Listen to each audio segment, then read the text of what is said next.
بہت ہی پرکیف اور بہت ہی اچھا منظر یہ جو میلاد کمیٹی کی طرف سے یہ دکھ رہا ہے، تو یقیناً یہاں پر ایک سے ایک محترم مقررین کو آپ کو بھی سننا ہے، اور ہمارے آج کے جو استاد الشورا ذہین الشورا جناب سردار سلیم کچھ ہی لمحات میں ہمارے بیچ تشریف لانے والے ہیں، ہم ان کا بھی استقبال کریں گے۔ تو آئیے عزیزان گرامی، اپنی اس بات کو یہیں منقطع کرتے ہوئے میں ایک ایسی معزز باصلاحیت کوہنا مشق اور کئی ایک خوبیوں کی حامل و دلدادہ شخصیت کو زحمت خطاب دے رہا ہوں، جو محتاج تعارف نہیں، روز روشن کی طرح آیا، شہر حیدرآباد کی فرخندہ ممتاز و مقبول ترین شخصیت، جنہوں نے اپنی بے پناہ خداداد صلاحیتوں سے متعدد مرتبہ کئی ایک مقامات پر داد تحسین حاصل کی ہے اور کئی ایک قلوب کو تسخیر کیا ہے۔ یعنی ان سب سے میری مراد عزت مآب علی جناب محترم المقام حضرت مولانا ارشد چشتی ابو اللہ صاحب سے پرخلوص معدبانہ ادب و التماس کے ساتھ گزارش کرتا ہوں کہ بارگاہ رسالت مآب صلی اللہ علیہ وسلم کی اس عظیم الشان و بابرکت محفل میں اپنے رشد و ہدایت اور بصیرت افروز اقتباسات سے شمع محمدی کے پروانوں کو مستفیض و منور فرمائے۔ ان چار مصروں سے جناب والا کو آواز دے رہا ہوں۔ دیا خاموش ہے لیکن کسی کا دل تو جلتا ہے، دیا خاموش ہے لیکن کسی کا دل تو جلتا ہے، چلے آؤ جہاں تک روشنی معلوم ہوتی ہے، چلے آؤ جہاں تک روشنی معلوم ہوتی ہے۔ یہ الگ بات ہے کہ چپ چاپ خاموش کھڑے رہتے ہیں، یہ الگ بات ہے کہ چپ چاپ خاموش کھڑے رہتے ہیں، مگر جو بڑے ہوتے ہیں وہ بڑے رہتے ہیں۔ ایسے درویشوں سے جا کے ملتا ہے ہمارا شجرا، جن کے قدموں میں کئی تاج پڑے رہتے ہیں، جن کے قدموں میں کئی تاج پڑے رہتے ہیں۔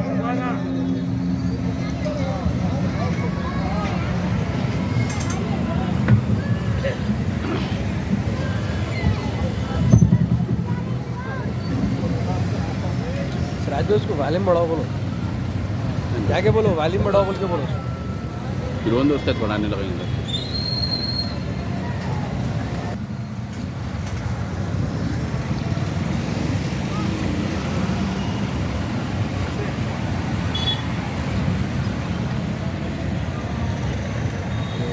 سرپرست فرینڈز علاقہ نگران محفل شہزادہ ثقلین ڈاکٹر حضرت العلامہ مولانا صوفی سید شاہ تنویر عالم قادری الموسوی صاحب، شیخ الخلقہ بارگاہ موسویہ، برادر محترم حضرت مولانا صوفی غوث مرزا صاحب چشتی ابو العلائی، برادر محترم حضرت مولانا صوفی افسر صاحب چشتی ابو العلائی، حافظ قاری شمشیر عالم صاحب شمس چشتی ابو العلائی،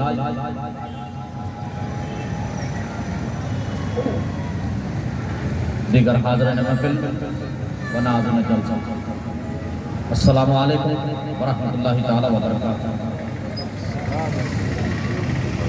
اعوذ باللہ من الشیطان الرجیم، بسم اللہ الرحمن الرحیم۔ الحمدللہ رب العالمین، الصلاة والسلام علی رسولہ محمد صلی اللہ علیہ وسلم۔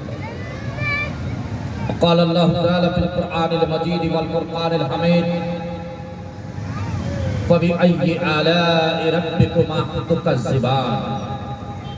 صدق اللہ المولانا العظیم، وبلغنا رسولہ النبی الامین المختار الکریم، ذالک لمن الشاہدین والشاکرین، والحمد للہ رب العالمین۔ وقال اللہ تعالی فی شان حبیبہ الکریم، ان اللہ وملائکتہ یصلون علی النبی یا ایھا الذین آمنوا صلوا علیہ وسلموا تسلیما۔ اللہم صلی علی سیدنا شفیعنا نبینا مولانا محمد وعلی آلہ محمد وبارک وسلم۔ ایک مرتبہ اور رسول اور آل رسول صلی اللہ تعالیٰ علیہ وسلم کی بارگاہ میں دستانہ میں ہدیہ درود پاک پیش کریں.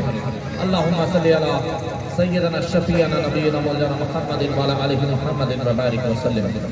اپنی عادت کے مطابق ایک مرتبہ اور آپ حضرات سے اس سے دعا کروں کہ ایک مرتبہ اور رسول آل رسول و اصحاب رسول صلی اللہ تعالیٰ علیہ وسلم کی بارگاہ پہ دستانہ میں ہدیہ درود پاک پیش کریں. ہم یہاں سے پیش کریں تو مدینے سے آواز آئے کہ ہم نے تمہارا درود قبول کر لیا.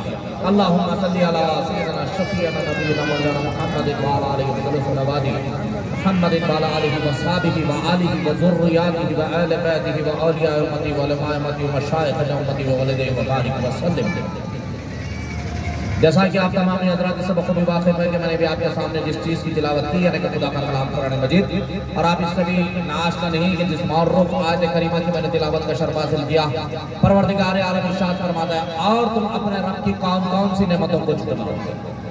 فبأي آلاء ربكما تكذبان، کہ اور تم اپنے رب کی کون کون سی نعمتوں کو جھٹلاؤ گے. عزیزان گرامی قدر، اگر ہم اپنی زندگی کا مشاہدہ کریں تو میں یہ کہنے پہ مجبور ہوں کہ ہماری زندگی کا ہر لمحہ اللہ رب العزت کی ایک نعمت ہے. کسی نے اپنی زندگی کا اگر ایک لمحہ کھو دیا تو گویا کہ اس نے ساری زندگی کھو دی. میری بات کی طرف آپ متوجہ ہو، غور فرمائیں میری بات کی طرف آپ. میں جو پیغام آپ تک پہنچانا چاہتا ہوں میرے اس مقصد کو آپ سمجھیں. میں نے آپ کے سامنے بات یہ رکھی کہ کسی نے اپنی زندگی کا اگر ایک لمحہ کھو دیا تو گویا کہ اس نے ساری زندگی کھو دی.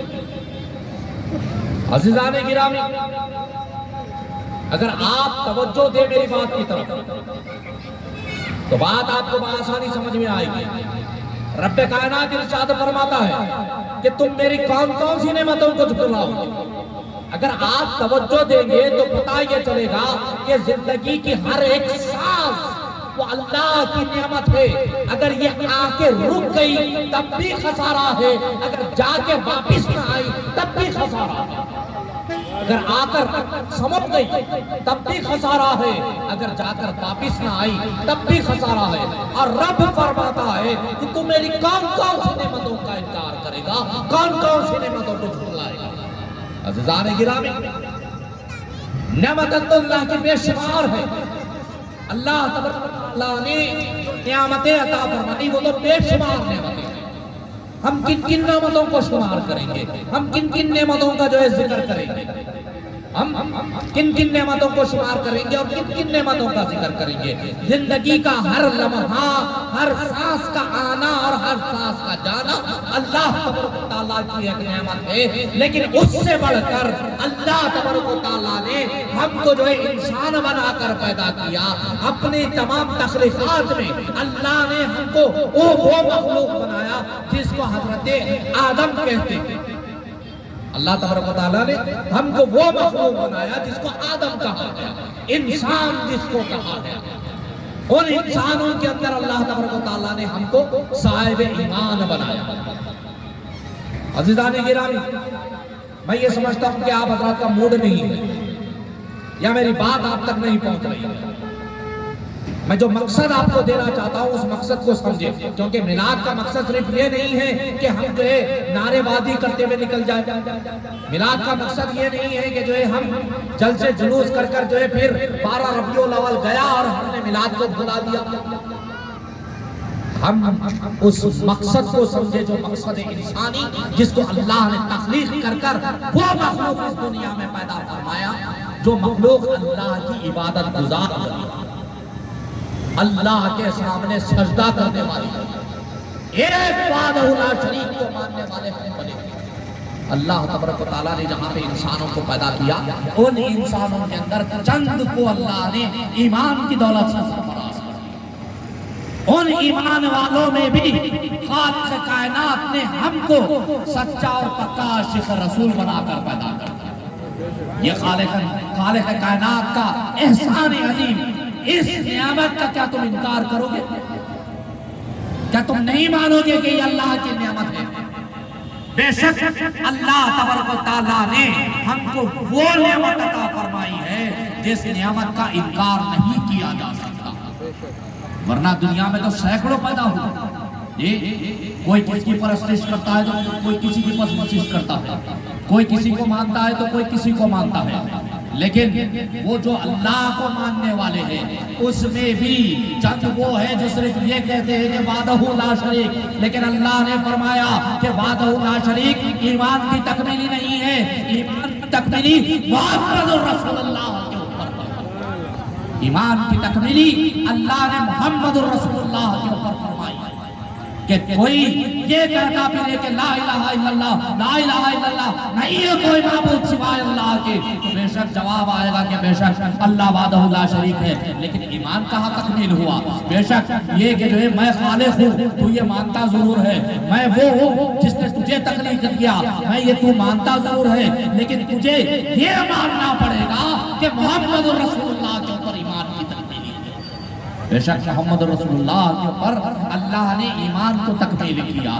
چنانچہ عزیزان ملت اسلامیہ 12 ربیع النور کی وہ تاریخ آئی، بے شک تاریخ میں اختلاف ہے، لیکن جو ہے اکثر و بیشتر علماء اکرام محدث نظام جو ہے یہ فرماتے ہیں کہ یہ 12 ربیع الاول ہی کا دن تھا، چونکہ جو ہے ہم تاریخ کا بیان نہ کریں لیکن جو ہے بات کی طرف توجہ دیں کہ کم سے کم میلاد تو منائیں، کم سے کم کلمہ پڑھانے کا احسان تو بات کریں، ورنہ ہوتے پھر کسی جگہ پر یہ اجداد بھی وہی ہوتے، ہم بھی وہی ہوتے، اگر کلمہ پڑھانے کا احسان نہ باقی رکھتے، اگر کلمہ پڑھانے کا کم سے کم احسان نہ باقی رکھتے تو پھر ہم کہیں اور ہوتے، لیکن عزیزان ملت اسلامیہ آج ہم پہ وہ احسان ہوا کہ جو ہے ہم تاریخ کے تعین کے بغیر جو ہے کم سے کم اس بات کو تو مان لے کہ یہ مہینہ وہ ہے جس میں میلاد مصطفیٰ ہوئی ہے، اللہ تبارک و تعالیٰ نے جو ہے آسمان سے جو ہے اس فرش گیتی کے اوپر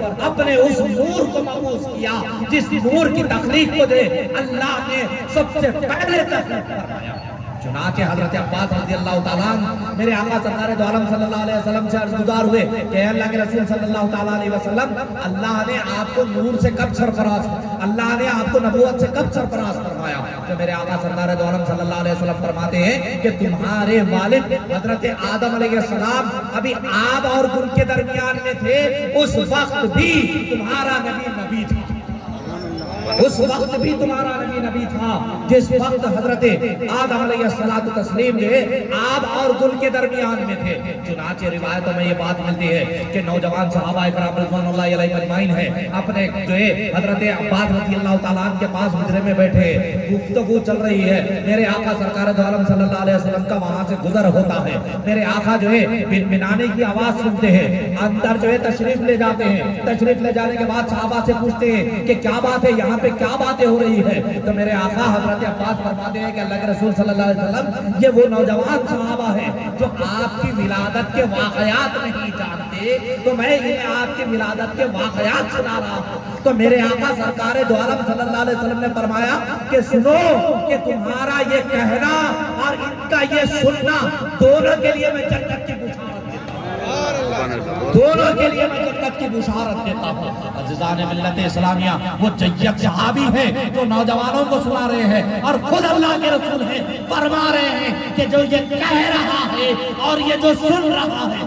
دونوں کے لیے جنت کی بشارت دیتا ہوں، دونوں کے لیے جنت کی بشارت دیتا ہوں۔ اور آج اعتراضات ہوتے ہیں عزیزان ملت اسلامیہ کہ میلاد نہ منائے، کہ جو ہے میرے آقا سرکار دو عالم صلی اللہ علیہ وسلم جو ہے روزے کی حالت میں ہے۔ صحابہ نے پوچھا کہ یا رسول اللہ آپ جو ہے جمعے کا روزہ رکھتے ہیں، عید المومنین ہے، بات سمجھ میں آئی، لیکن پیر کا روزہ کیوں رکھتے ہیں؟ کہ میرے آقا سرکار دو عالم صلی اللہ علیہ وسلم نے فرمایا کہ دوشنبے کا دن میری ولادت کا دن ہے، شکرانے کے طور پہ روزہ رکھتا ہوں۔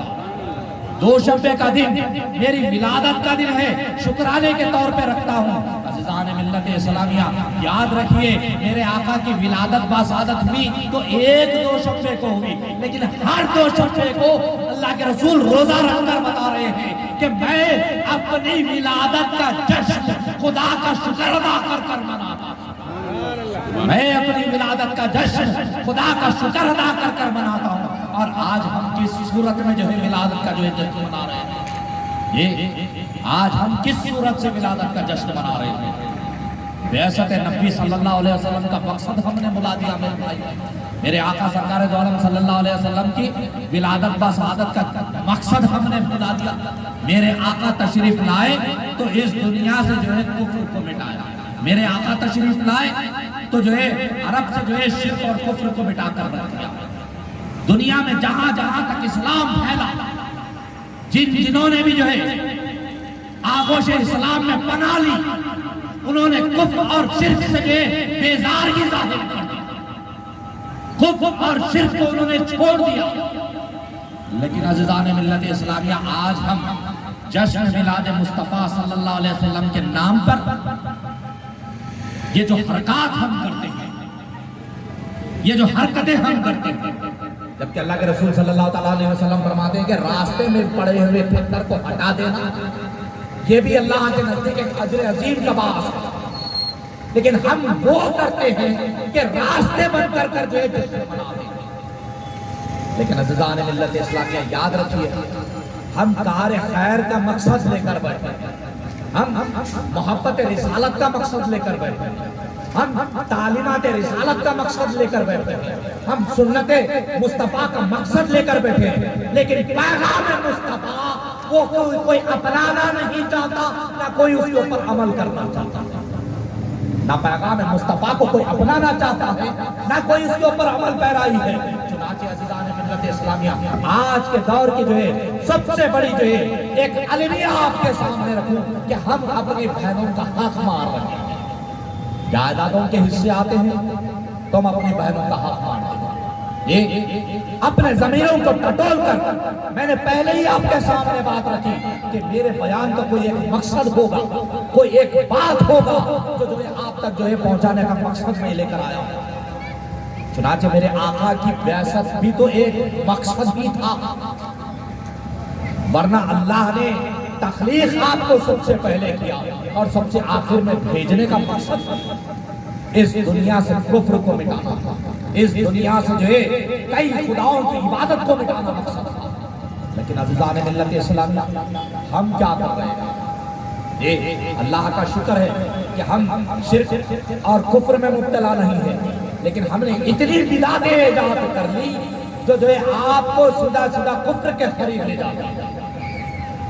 ہم نے اتنے ایجادات کر لیے ہیں جو ہمارے لیے باعث نقصان ہو سکتا ہے، جس کے چلتے ہمارے دین کے اوپر جو ہے نقصان ہو سکتا ہے. لیکن عزیزان ملت، غور کرو میری باتوں کی طرف.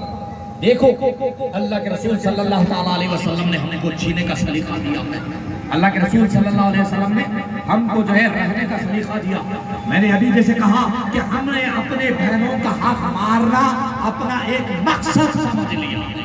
آج آپ دیکھو جتنے مقدمات مسلمانوں کے جو عدالتوں میں چلتے ہیں، اس کے اندر جو ہے 80% جائیداد کے اوپر قبضے، جو اگر مسلمان اگر جو ہے توجہ دے تو پتہ یہ چلے گا کہ بہنوں کا حق بھائی مارتا ہے، بہنوں کا حق ہوتا ہے تو بھائی مارتا ہے.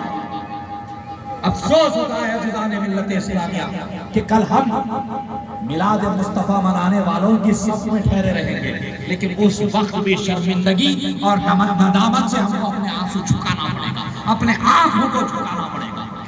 کیوں جھکائیں گے میرے بھائی اپنے آنکھوں کو؟ ہم میلاد تو منا رہے ہیں، لیکن مقصد میلاد کو ہم نے بھلا دیا. ہم میلاد کا جشن تو منانے والے ہو رہے ہیں، لیکن مقصد کو ہم نے بھلا دیا. عزیزان ملت اسلامیہ، میرے آقا سرکار دو عالم صلی اللہ تعالیٰ علیہ وسلم جو ہے ایک مقام پر جو ہے روزانہ جو ہے میرے آقا سرکار دو عالم صلی اللہ علیہ وسلم کا جو ہے ایک رستہ تھا نماز کے جانے کے لیے. مکے کی گلیوں میں میرے آقا جو ہے گزرتے ہیں، ایک خاتون روزانہ جو ہے اجڑے آپ کے اوپر جو ہے ڈال دیا کرتی، ایک کچرا جو ہے آپ کے راستے میں ڈال دیا کرتی، آپ کو تکلیف دیا. ایک وقت وہ آیا کہ جو ہے راستے میں اجڑی نظر نہ آئی، راستے میں جو ہے کوئی تکلیف نظر نہ آئی تو میرے آقا سرکار دو عالم صلی اللہ علیہ وسلم نے پوچھا کہ کیا بات ہے جو خاتون روزانہ راستے میں کچرا ڈالا کرتی تھی وہ کہاں ہے؟ تو لوگوں نے عرض کیا کہ اللہ کے رسول صلی اللہ علیہ وسلم وہ بیمار ہو گئی ہے۔ تو عزیزان ملت اسلامیہ وہ خاتون کے گھر پر میرے آقا تشریف لے جاتے ہیں، اس کی عیادت کرتے ہیں کہ طبیعت کیسی ہے، طبیعت کیسی ہے، یہ دیکھنا تھا۔ وہ خاتون میرے آقا سرکار دو عالم صلی اللہ علیہ وسلم کے بال مقدس سے چمٹ کر جو اسلام کے دائرے میں آ جاتے ہیں۔ لوگ اسلام کے دائرے میں آتے گئے تو کیسے آتے گئے؟ کیا میرے آقا سرکار دو عالم صلی اللہ علیہ وسلم کوئی تلوار کی بلبوتی پر تشریف لائے؟ میرے آقا سرکار دو عالم صلی اللہ علیہ وسلم کوئی تلوار لے کر جو ہے لوگوں کو کہیں کہ تم اسلام قبول کر لو، جبکہ تم اس بات کو یاد رکھو عزیزان ملت، تم اس بات کو جو ہے یاد رکھو میری بات کو کہ اسلام تلوار کے بلبوتے پر نہیں پھیلا، اسلام پھیلا ہے تو میرے آقا کے اخلاق پہ، میرے آقا کے کردار کے بلبوتے پر پھیلا۔ سبحان اللہ۔ اسلام کوئی تلوار کے بلبوتے پر نہیں پھیلا، یہ جھوٹا پروپیگنڈا ہے جو ابن وطن میں پھیلایا جاتا ہے، لوگوں کو یہ بتایا جاتا ہے کہ اسلام تلوار کے بلبوتے پہ پھیلا ہے۔ اگر تم یہ سمجھتے ہو تو تاریخ مکہ اٹھا کر پڑھو، فتح مکہ کی تاریخ پڑھ کر دیکھ لو کہ جس وقت فتح مکہ ہوا تو سرکار دو عالم صلی اللہ علیہ وسلم اپنی اونٹنی خصبہ کے اوپر سوار، اپنے سر پہ کالا امامہ مبارک سجائے ہوئے یوں تشریف فرما ہوئے کہ صحابہ فرماتے ہیں کہ یوں سمجھ میں آ رہا تھا کہ آپ کے پیشانی مقدس کہیں گئے اونٹ کے اس کوہان کو نہ چھو جائے۔ آپ اتنی عاجزی اور انکساری سے جو ہے مکے میں داخل ہوئے اور اعلان فرما دیا کہ جو ابو سفیان کے گھر میں داخل ہو گیا اس کو بھی امن ہے، جو مکے میں آ گیا اس کو بھی امن ہے، جس نے ہتھیاروں کو ڈال دیا اس کو بھی امن ہے، جو آ گیا جو دار اسلام میں آ گیا اس کو بھی امن ہے۔ اللہ کے رسول صلی اللہ علیہ وسلم نے صرف امن دینے کا موقع تلاش فرمایا، لوگوں کو جو ہے پناہ دینے کا جو ہے موقع تلاش فرمایا۔ لیکن عزیزان ملت اسلامیہ آج ہماری چند مٹھی بھر لوگوں کے حرکتوں کی وجہ سے یہ بات کا اعلان ہو رہا ہے کہ اسلام پھیلا تو تلوار کے بلبوتے پہ پھیلا۔ ختم خدا کی، اگر اللہ کے رسول چاہتے تو اس وقت جو ہے جنہوں نے جو ہے حضرت خالد بن ولید کے ہاتھ میں تلوار دی تھی وہ تلوار اپنے ہاتھ میں بھی لے سکتے تھے۔ یہ جنہوں نے جو ہے حضرت خالد کو سیف اللہ بنایا وہ چاہتے تو اپنے ہاتھ میں بھی تلوار لے سکتے تھے، لیکن نہیں، میرے آقا نے اسلام کو پھیلایا تو کردار کے بلبوتے پر پھیلایا، میرے آقا نے اسلام کو پھیلایا تو اپنی محبت کے ذریعے سے پھیلایا، اپنے عمل کے ذریعے سے پھیلایا۔ آج میلاد کے اس پیغام کو سمجھو اور میلاد کے اس پیغام کو اپناؤ کہ صرف تم اکیلے مسلمان نہیں بلکہ ابن وطن تک تم کو تعلیمات اسلام کو پہنچانا ہے۔ اور کیسے پہنچاؤ گے؟ جیسے غریب نواز نے پہنچایا تھا۔ یہ ہندوستان میں غریب نواز آئے تو دلی سے اجمیر تک کا سفر کیا تو لوگوں کو دائرہ اسلام سے روشناس کرایا اور لوگ چوک در چوک دائرہ اسلام میں آتے ہیں۔ عزیزان ملت اسلامیہ، محبت، اخویت، بھائی چارگی یہ اسلام کا پیغام ہے۔ اسلام یہ کہتا ہے کہ تمہارا پڑوس بھوکا رہ جائے اور تم پیٹ بھر کر کھا لو تو تم ہم میں سے نہیں۔ اللہ کے رسول صلی اللہ علیہ وسلم کا ارشاد ہے کہ کوئی تمہارا پڑوسی، یہ نہیں فرمایا کہ تمہارا پڑوسی مسلمان ہے، یہ نہیں فرمایا کہ صرف مسلمانوں ہی کی مدد کرو، اللہ کے رسول نے فرمایا کہ مسلمان وہ نہیں ہو سکتا جس کا پڑوسی بھوکا رہ جائے اور یہ شکم شاعر ہو جائے۔ عزیزان ملت، یاد رکھو ہم کو جو تعلیمات کا حکم دیا گیا، یہاں تک کہ میرے آقا سرکار دو عالم صلی اللہ علیہ وسلم بی بی عائشہ صدیقہ رضی اللہ تعالیٰ عنہ کے پاس تشریف لاتے تو آپ سے پوچھتے کہ اے عائشہ کہ شوربہ جو بنا ہے کیا تم نے سادہ بنایا؟ اگر آپ کم بناتی تو میرے آقا فرماتے کہ اس میں پانی ملا کر اسے زیادہ کر دو تاکہ یہ شوربہ ہمارے پڑوس میں بھی بھیجا جا سکے۔